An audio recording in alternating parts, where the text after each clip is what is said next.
Ray Brown's Talkin' Birds. Made possible by the generous support of the Birdwatchers General Store, Orleans, Cape Cod.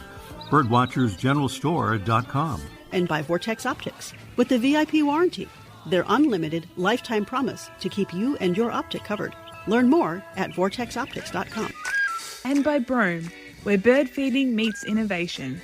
Discover truly squirrel-proof bird feeders, all backed by lifetime care commitment. Learn more at brome.com. Good morning, afternoon, or evening, and welcome to our show, number 970. Guess who's back? Here's a hint. She is the oldest known wild bird in the world. Right, she's the Laysan albatross, known as Wisdom, believed to be at least 72 years of age, and she has once again returned to the Midway Atoll National Wildlife Refuge out in the Pacific. And she's been captured on video doing what appears to be taking part in a mating ritual, possibly with her latest and long-term partner, Akikamai. That's a name with layers of meaning, translating to lover of wisdom. Well, on last week's show, we congratulated intrepid birder Gino Ellison, who recently completed his North American Big Year by tracking down and IDing 801 species of birds in 365 days. Well, one of those birds was the one we're about to hear in an audio postcard that Gino sent to us as he was nearing the end of his big year. Take it away, Gino. Good morning, Ray. I'm in Miami, Florida, and this morning we're listening to Orange-winged Parrots. Let's give it a listen.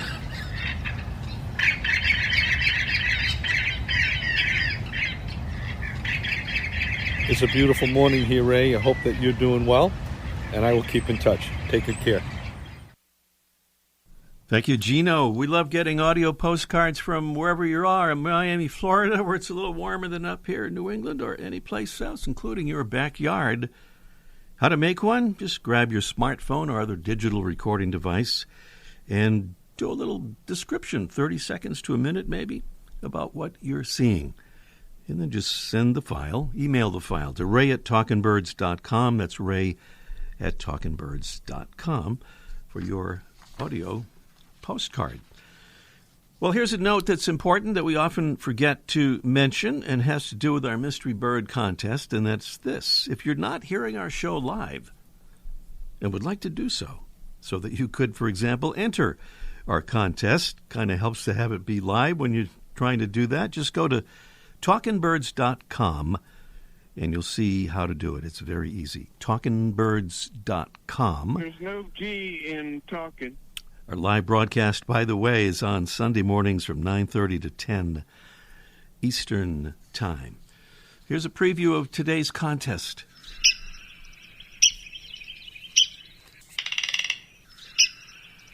That's our mystery bird. It's a medium-sized member of the Picadee family. It has a black and white barred back, black cape and nape, a white face, throat and breast, black spots on the belly and sides, and the male has a small red ribbon-like line on the side of its head. Our bird, which is a year-round resident of the southeast quadrant of the U.S., from southeast Oklahoma to the mid-Atlantic states and most of Florida. It feeds on the adults, larvae, and eggs of insects and other arthropods found on and under the bark of pine trees. That's our mystery bird. Beautiful prizes await, as usual, on our Mystery Bird contest. And by the way, if no one gets the correct answer, we'll do a drawing to determine our winner. So give it a try when we do the contest a bit later on in the show.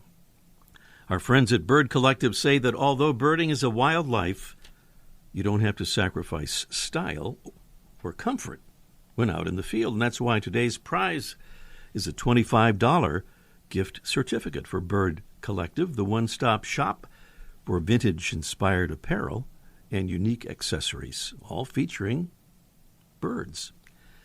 Our other prize is a big bag of our favorite coffee, shade-grown, bird-friendly, and truly delicious Birds and Beans coffee, grown under the natural forest canopy in Central America to preserve wintering habitat for warblers and tanagers and thrushes and hummingbirds and more of the birds that we all love. Prizes on our mystery bird contest. You heard the sound and the clues, and we'll give the signal for the contest just a little bit later on this morning's show.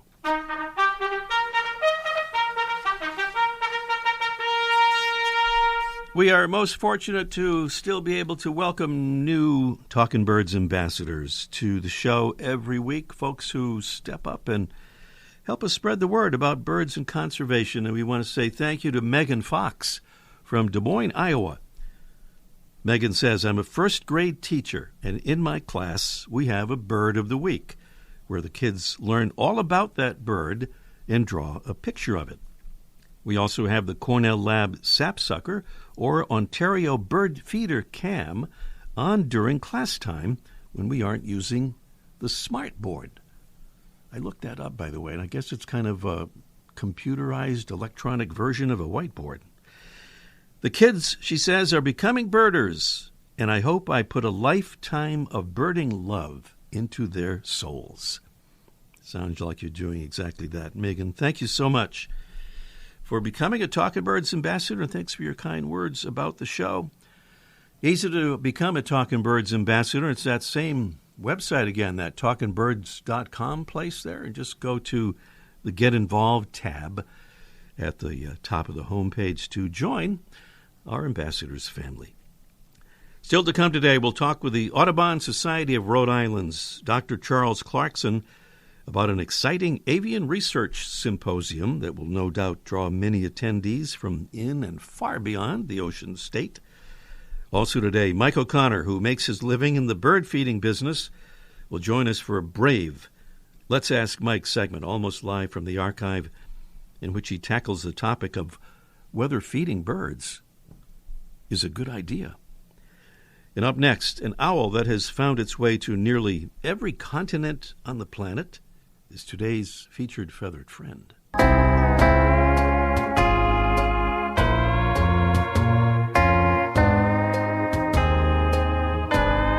Hawaii's only native owl, the pueo, is a subspecies of today's featured feathered friend, the short-eared owl.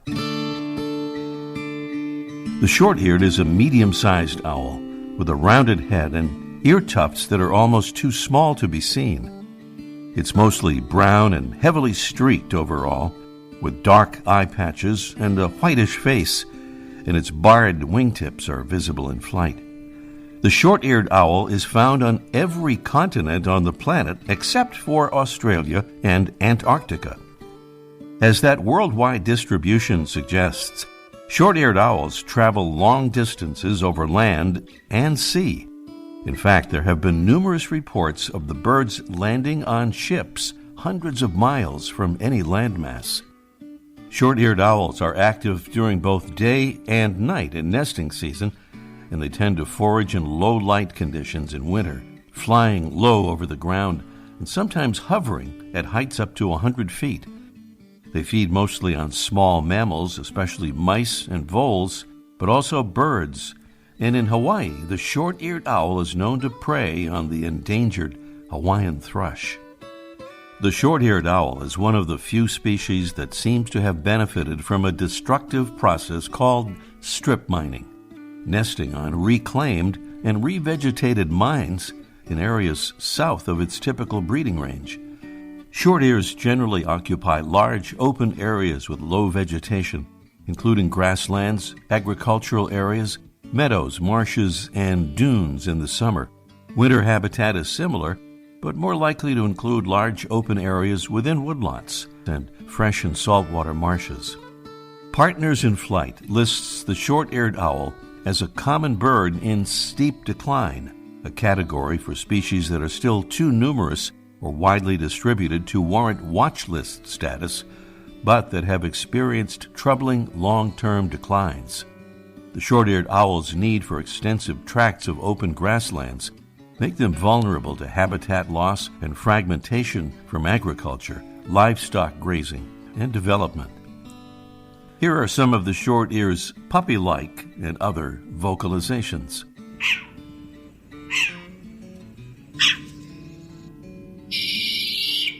It's today's featured feathered friend, Asio flammeus, the short-eared owl.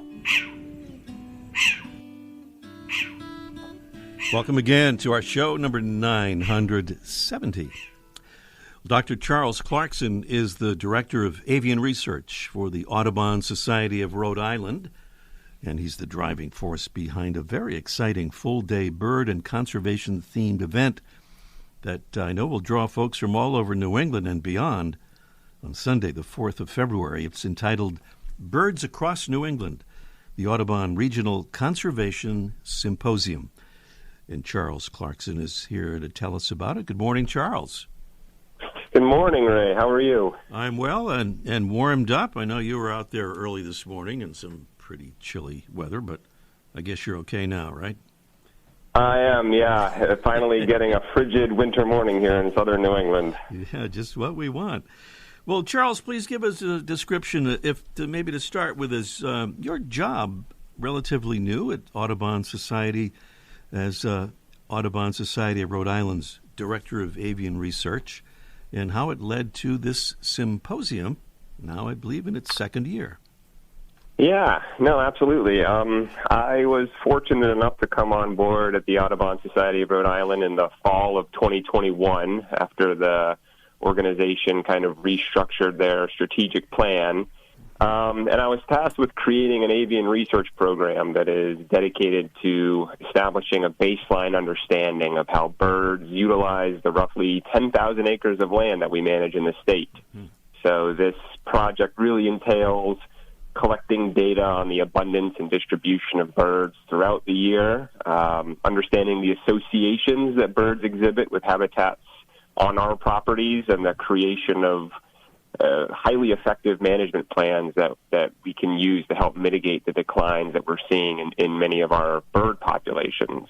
So that's kind of the scientific aspect of what I do. But then as a conservationist, one of my biggest concerns is that there always seems to be this massive communication gap that exists between the scientific community and the general public. And it is my belief that really the best route to global conservation is through achieving buy-in from the general public.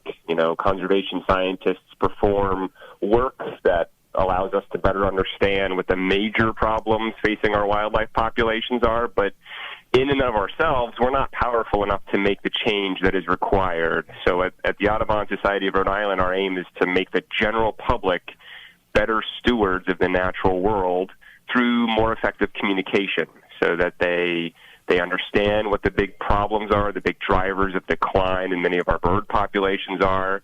They understand the work that's being done to address those problems within the scientific community throughout New England, and then they understand how they can individually contribute to the solution itself. And just an example, in the scientific community, we've known for decades that cats, for example, are a very serious source of decline for birds. But every time I give a talk and mention the toll that domestic and feral cats take on birds, I always have people come up to me after the talk and say, this is the first time that I've heard about this issue. So communication truly is absolutely everything if you want to maximize your conservation potential. Well, you have a wonderful lineup of presenters here, beginning with the keynote address presenter, Dr. Carl Safina, and I think you have a kind of a special connection to him as well. Tell us just a little bit about him and his talk. Oh, absolutely. Carl's a wonderful human being. He's done a lot to kind of advance the case for life on this planet. He is the founder of the Safina Center, which is a nonprofit that is devoted to advancing conservation through combining scientific understanding and emotional connection to the natural world. He's a recipient of a MacArthur Genius Fellowship, and he's won multiple accolades for his writing. And he's really devoted much of his life to conserving wildlife and communicating science. Personally, I credit Carl with helping to shape my career path. So I am a scientist, and I study birds from an analytical perspective. But my connection to birds is truly emotional, as it is with most people who really enjoy birds, whether they're learning about birds from a scientific perspective, or feeding birds in their backyard. We all connect to birds in an emotional capacity. And Carl's writing about intelligence and emotion in animals and large ethical questions about our role in the world have really spoken to me personally and helped guided my approach to science. So his writings provide kind of a window into the way our relationship with nature has changed over time, how removed we tend to be from the ebbs and flows of the natural world, and how things like compassion and attention and just connection are really, truly necessary if we want a healthy relationship with the world around us. And so at the symposium, Carl will be giving the keynote address first thing in the morning to kick off the event, and he'll be talking about his newest book, which is called Alfie and Me, What Owls Know and What Humans Believe. And it's a really, truly beautiful story about the resilience of nature and the true connection we have to the world around us, which is rather different than that which we've convinced ourselves of over, hundreds of years of human evolution. And so Carl really does a great job of making the case that we are a part of nature as opposed to apart from nature. And so I think he's going to be really great as a keynote speaker because he can take science, he can take emotion, he can combine the two, and he can get an audience consisting of the general public to truly understand how important it is that we have this connection to the natural world around us. Well, you'll be giving a talk as well, twice, I believe, in fact, called The State of Rhode Island Birds. And that's another talk that I think will apply very widely outside of Rhode Island, outside of New England as well. And by the way, Charles, you've secured quite a spectacular venue for this event in a very special place right by the ocean along the famous Newport Cliff Walk, right? That's right. Yeah, the symposium is going to be held on the campus of Salve Regina University, which is just an absolutely idyllic location right in downtown Newport. The campus itself sits on 80 acres right on the water, and many of the buildings on the campus are rather amazing works of architecture from the Gilded Age of the 19th and early 20th centuries. The school itself has a student body of just under 3,000, so it's this great liberal arts school that really adds a lot of vitality to the town. And we'll be holding the symposium in the O'Hare Science Building, which is just this newly constructed building, sits right on the water. It's got a great lecture hall with a number of classrooms closely approximated to it that are really just allow for a symposium of this magnitude to take place and facilitate this communication between scientists and the general public. So it's going to be a beautiful location, and it's going to be a wonderful event. And a bird walk for early attendees, right, at 7 a.m., I believe? That's right, yeah. If people are willing to get up early enough, they can show up at 7, and from 7 to 8:15 in the morning, we're going to have a guided bird walk along Cliff Walk, which is this walking path that's adjacent to the university itself, right along that kind of rocky coastal shoreline where a lot of wintering waterfowl can be expected. And so we'll have spotting scopes, and we'll have trained staffs out there helping to guide the walk, so folks can show up a little early if they'd like and go out and see some wonderful southern New England birds, and then go into the registration building and have a nice hot cup of coffee and a Danish while they wait for Carl's opening remarks. And speaking of registration, you can do it at this address, and this stands for Audubon Society, Rhode Island, so it's ASRI.org, or you can just do a search for Audubon Society of Rhode Island, or even just Rhode Island Audubon, and you will find it easily there. Dr. Charles Clarkson is the Director of Avian Research for the Audubon Society of Rhode Island and leader of the upcoming Avian Research Symposium, Sunday, February 4th at Salve Regina University in beautiful Newport, Rhode Island. Charles, congratulations on putting this great connecting event together, and good luck on the 4th. Thank you so much, Ray. It was a pleasure to be here this morning. Charles Clarkson here on Talking Birds, and up next, it's our Mystery Bird contest in just 1 minute. The flutter of a tail feather, the flash of a wing bar in mid-flight. You don't always have a lot of time to identify a bird in nature, let alone to appreciate its beauty. But with Vortex Optics, you'll have the power to bring every wild moment closer. When you choose Vortex, you're choosing to have a partner in the field as passionate about nature as you are. Whether you're spotting old friends on the backyard feeder or packing for a once-in-a-lifetime trip to add a few species to your life list, Vortex offers a full range of optics and optics accessories for every birder and every budget. And whether the birds are taking you to another state or another country, you're always covered by the Vortex VIP warranty, an unlimited lifetime promise to keep you and your optic covered. If you'd like to learn more, or if you need help choosing your next optic, give Vortex a call at 1-800-4VORTEX or visit vortexoptics.com. All right, our Mystery Bird Contest is officially underway. That means we invite you to call and tell us what that bird is as soon as you can. Here's the number. It's 781-837-4900. I'll give it again in a moment.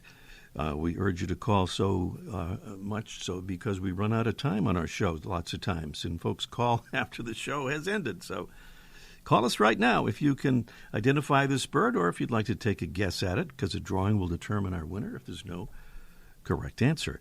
Our mystery bird is a medium-sized member of the Picadee family, P-I-C-A-D-A-E. It has a black and white barred back, black cap and nape, a white face, throat and breast, black spots on the belly and sides. The male has a small red ribbon-like line on the side of its head. Our bird, which is a year-round resident of the southeast quadrant of the U.S., all the way from southeast Oklahoma to the mid-Atlantic states and most of Florida, feeds on the adults, larvae, and eggs of insects and other arthropods found on and under the bark of pine trees for the most part.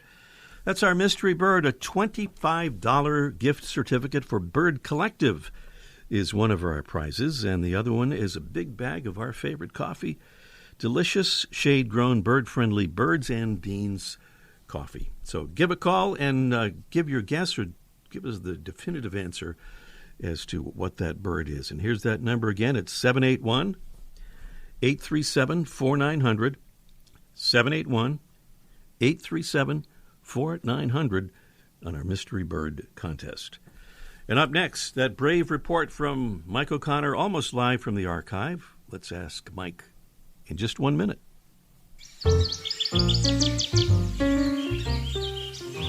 Welcome to a world where bird feeding is enjoyable for both you and your feathered friends. Introducing Squirrel Buster Bird Feeders by Brome. Our innovative feeders are designed to keep squirrels at bay, ensuring that your garden birds get their fair share. And the best part? We offer lifetime care for every feeder, making your purchase worry-free. Transform your garden into a bird paradise and keep it that way forever. Sorry, squirrels, it's just for the birds this time. Visit Brome.com, BROME.com, to discover our full range of Squirrel Buster feeders and join the Brome family today. Brome, where birds come first, and our commitment to you lasts a lifetime. Well, it's warming up a little bit, but it's still kind of cold, so we're back on the topic of birds in the cold weather, especially now in the backyard, as we connect here with Mike O'Connor down there at the Birdwatchers General Store on Cape Cod in Orleans. Good morning, Mike. Hey, good morning to you, Ray. It is warming up a little bit. We're seeing a little bit more open water out front here, so the duck's a little bit happier. Oh, that's nice. Yeah, well, we had quite a deep freeze, and birds have had a tough time getting through this. Oh, my God, especially when we just mentioned the ducks. I went down to the Orleans Yacht Club the other day, which sounds like a wonderful place. It's basically an old weathered building with a boat ramp. That's the idea of a yacht club. But the ducks had come in. Apparently, I don't know if somebody had tossed some corn out or what, but they were running out of open water, and they were actually on the land. The black ducks, mostly black ducks and mallards, and they would go up on the land when it was like in the teens, and they would tuck their feet in. So instead of standing on the grass and eating the grass, they would just clamp down and kind of push their bodies along because they didn't want to expose their feet because it was so cold. So the whole time they kept their legs tucked underneath them, and then when they took a break, they immediately would turn their heads and tuck their beaks in their feathers because they had that counter current with keeping their feet warm, but their beaks lose a lot of heat, so they would immediately tuck their heads in their feathers. Now, a lot of birds struggle in this cold. Some birds go in nesting cavities to keep warm, but most of them don't, and which is amazing. They just don't feel comfortable in there, so they go against the sides of trees and huddle up against the sides of trees, and they use the tree to block the wind, and sometimes they'll huddle up 2 or 3 at a time to keep warm. I know people found kinglets all kind of huddled together to stay out of the wind. And to help conserve energy, a lot of them will drop their body temperatures. It's usually like around 104-ish, and they drop it a number of degrees. And they also shiver, which, like we do, to produce heat, but they don't shiver as kind of as dramatically as we do. But they do have a bit of shivering to keep themselves warm, and they huddle down and they fluff their feathers out. We were looking at chickadees coming to our feeders. They're like little balls, just puffed super out. And you're talking about wrens. Went out to put my feeders out this morning, and there was a Carolina wren. Wow. They make it through this cold, and it's a southern bird, but they've probably with feeders and some of our plantings and some of our wood piles, they're able to survive the cold. I was reading about one grouse. I'm surprised more birds don't do this, but grouse will make a little snow cave and fly in. I think ptarmigan do the same thing to keep themselves warm. They go inside. I'm getting extra loud music now. All right, we'll talk to you next week. All right, thank you very much, Mike O'Connor.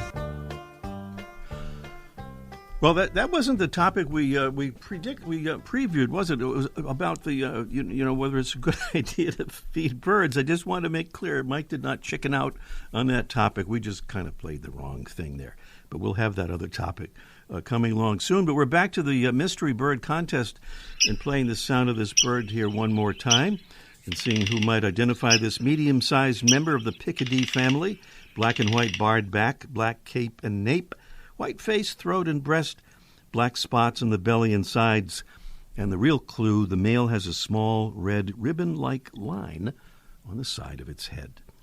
What is that bird? Megan is in Des Moines, Iowa, and she has an answer for us. Good morning, Megan. Hello, Megan, are you there? She was there. I know she was there moments ago. I think Jesse is signaling that we may still have Megan, or maybe not.